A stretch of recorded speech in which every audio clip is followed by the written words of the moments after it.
guys.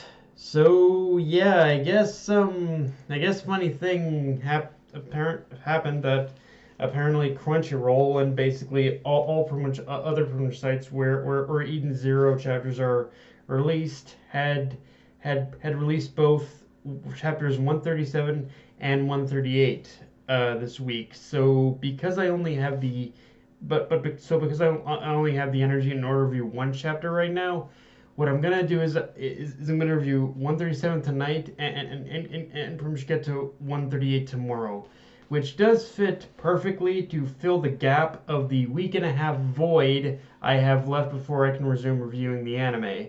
Which, quick note on that, if I had realized sooner how much not be how pretty much not being able to review the anime was gonna screw up my like personal my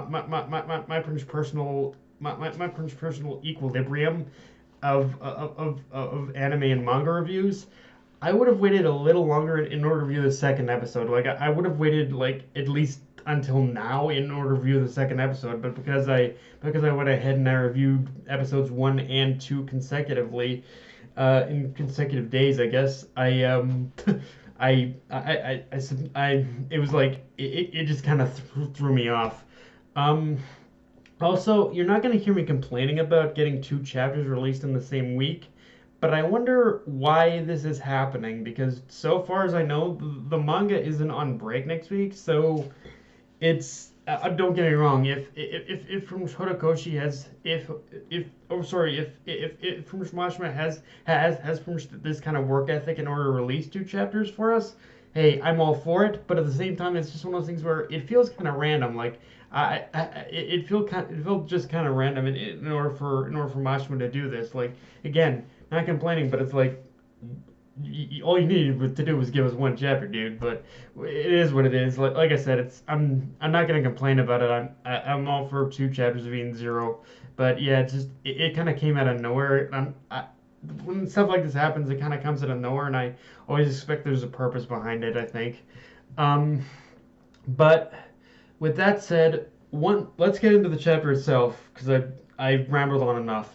And one thing I absolutely loved about this chapter is seeing the entire Eden Zero crew work together in order to fight off the in order to fight off in order to fight off in order to fight off it was pretty much the pretty much Sandra Royal Guards. And I know that doesn't sound like much, but this chapter is one of those that made me realize, like, just in that fight sequence we got in this chapter, it made me realize we haven't had the Eden Zero crew fight all together and working off each other's team during battle in a long, long while. I mean, obviously, don't get me wrong. Obviously, throughout the pretty much obviously throughout the story, we have had instances of the team like of the crew teaming up, but up to this point, in terms of the way that the Eden Zero crew has teamed up, it's mostly been in from smaller individual exploration groups, mostly around pretty much two or pretty much three people per team, and most of the time they're separated from each other. But not only so, this is like the first time in a long while where everyone is together.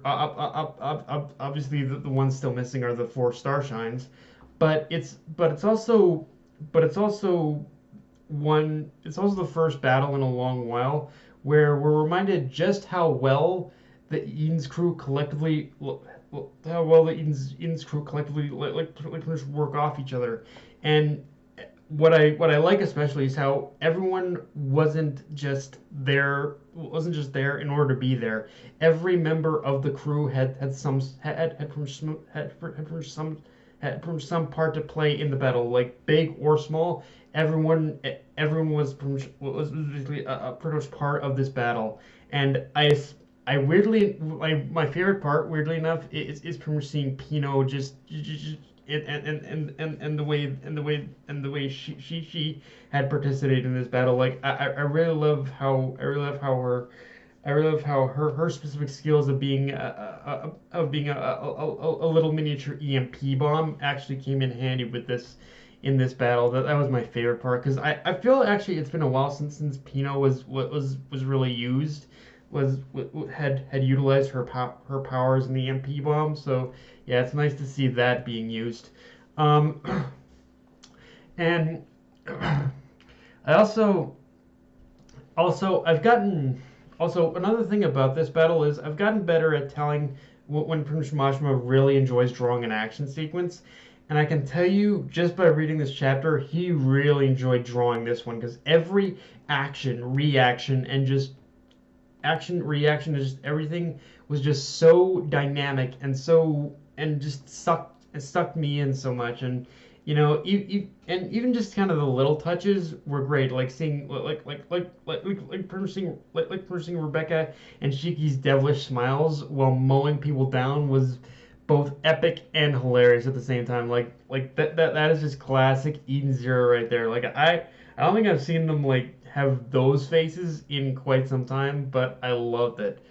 Um, Now, let's talk about Nero and the dice, because at this point, there are a couple things honestly really come to mind in regards to the Prince role that in regards to the role that Prince Nero is possibly going to play in the future of the series right now, which is but the thing that sticks out the most is that to me anyway, is that what's going to happen between Shiki, Shura, and Ziggy, just based off what the little bit I've got from Nero, is that three-way conflict is going to be completely inconsequential with